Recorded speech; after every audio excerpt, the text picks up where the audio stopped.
Viewers, after the Lok Sabha poll results came as a blow to the NDA in the state of Maharashtra, signs of consternation are now being witnessed. The BJP's tally in the state has plummeted to 9 seats from the high of 23 seats in the 2019 Lok Sabha polls. The figure is way below the target of 30 seats that the BJP was aiming to win in Maharashtra. The BJP and its alliance partners have together won 17 out of the 48 seats, while the INDI bloc has bagged 30 seats. Deputy Chief Minister Devendra Fadnavis held a press conference on the poll results yesterday and took full responsibility for the party's poor show in the state. He also offered to resign from the post of Deputy Chief Minister, saying he will request the party top brass to relieve him from government responsibility so that he can focus on party work and prepare a new strategy for the state elections.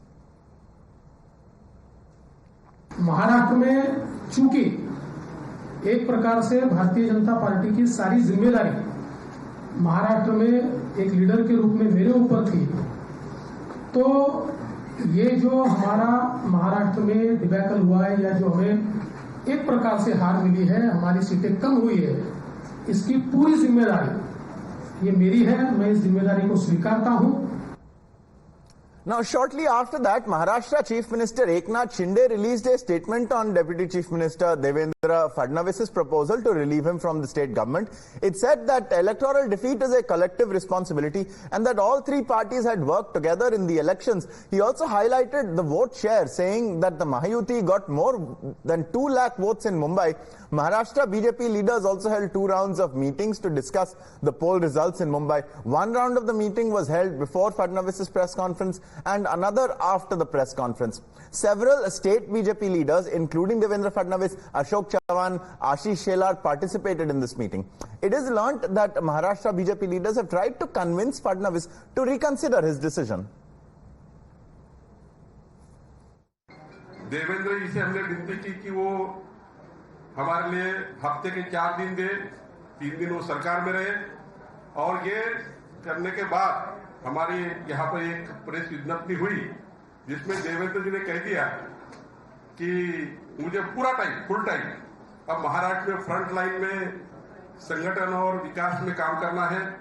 उन्होंने ये मंशा व्यक्त की है और उन्होंने ये भी कहा है कि मैं केंद्र से बात करूंगा, केंद्र के नेता जो निर्णय लेंगे वही अंतिम निर्णय होगा, लेकिन उनकी भावना उन्होंने व्यक्त की है।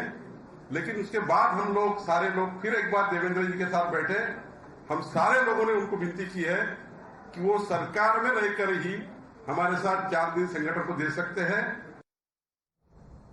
Meanwhile, the Mahavikas Aghadi's leaders took potshots at the BJP, saying Fadnavis should indeed take responsibility for the loss as he was leading the party in the state. नहीं, वो भाजपा का अंदरूनी मामला है, उसके बारे में हमें बोलने की जरूरत नहीं है। भाजपा को जनता ने नकारा है, ये स्पष्ट हुआ है। सिंगल डिजिट पर भारतीय जनता पक्ष का नंबर यहाँ पे आंकड़ा आया है। इससे पता चलता है कि केंद्र का हो या राज्य का हो, नेतृत्व सबसे फेल हो चुका है।